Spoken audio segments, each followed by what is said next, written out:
एक औरत हर सुबह 2 चपातियां रोटियां पकाया करती थी, एक अपने घर वालों के लिए और दूसरी वो अपनी खिड़की की सिल पर रख देती थी ताकि कोई भी रागीर मुसाफिर ज़रूरतमंद उठाकर खा सके। हर सुबह जब वो दूसरी रोटी खिड़की पर रखती तो अपने बेटे के लिए दुआ भी करती। वही बेटा जो कई माह पहले घर छोड़कर आगे बढ़ने कुछ बनने की उम्मीद में कहीं दूर चला गया था, इसे मुद्दत से बेटे की कोई खबर ना मिल सकी थी और वो रोज़ अल्लाह से इसकी खैरियत और जल्द वापसी के लिए इल्तिजा करती थी। कुछ ही दिनों में इसे एक बात महसूस हुई। एक झुकी कमर वाला बूढ़ा आदमी रोज उसके घर के सामने से गुजरता रोटी उठाता और बगैर ई शुक्रिया कहे आगे बढ़ जाता, बल्कि वो हमेशा एक ही जुमला ज़ेरे लब दोहराता रहता, जो बाराई तुम करो वो तुम्हें लूट कर आती है और जो भलाई तुम करो वो भी तुम्हें वापस मिलती है। रोज यही मामूल और रोज इस औरत की झुंझलाहट बढ़ती जाती। इसे महसूस होने लगा जैसे इसका फायदा अलिफाटे आलिफ जा रहा हो, ना शुक्रिया ना कोई नरमी, सिर्फ वही अजीब सा जुमला। एक सुबह आखिरकार तंग आकर इसने सोचा, बस अब इस नाकदर शनास बूढ़े के लिए रोटी नहीं।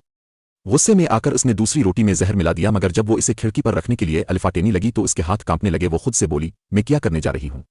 गुनाह के शदीद एहसास ने इसे झंझोड़ दिया। इसने फौरन जहरीली रोटी आग में फेंक दी और एक नई रोटी बनाकर खिड़की पर रख दी। हमेशा की तरह वो बूढ़ा आया, रोटी उठाई, वही अल्फाज कहे, जो बाराई तुम करो वो तुम्हें लूट कर आती है और जो भलाई तुम करो वो वापस तुम तक पहुंचती है, और चला गया। इस औरत के दिल में चलते हुए तूफान से बेखबर इसी शाम दरवाजे पर दस्तक हुई। इसने दरवाजा खोला तो सांस रुक गई। इसका बेटा था, नहीफ, गंदा, थका हुआ, बमुश्किल खड़ा रह सकने के काबिल। वो बड़ी कमजोरी से बोला, अम्मू, ये अल्लाह का करम है कि मैं घर पहुंच गया। मैं घर से बस 1 मील दूर था कि भूख से निढाल होकर रास्ते में गिर पड़ा। मुझे लगा अब मैं नहीं बचूंगा। फिर एक बूढ़ा आदमी आया जिसकी कमर झुकी हुई थी। इसने मुझे पूरी एक रोटी दी और कहा कि ये मेरी आज की वाहिद खुराक है, लेकिन तुम्हें इसकी ज्यादा जरूरत है। औरत सुआन हो गई, इसके चेहरे का रंग उड़ गया। वो कांपते हुए दरवाजे के चौखट से टेक लगाकर खड़ी हो गई। अचानक इसे एहसास हुआ, आज सुबह जिस रोटी में इसने जहर मिलाया था, अगर वो इसे बाहर रख देती तो वही रोटी इसके अपने बेटे की जान ले लेती। और इसी लम्हे बूढ़े आदमी के अल्फाज की हकीकत इस पर खिल गई, जो बाराई तुम करो वो तुम्हें लूट कर आती है और जो भलाई तुम करो वो भी लूट कर तुम तक पहुंचती है।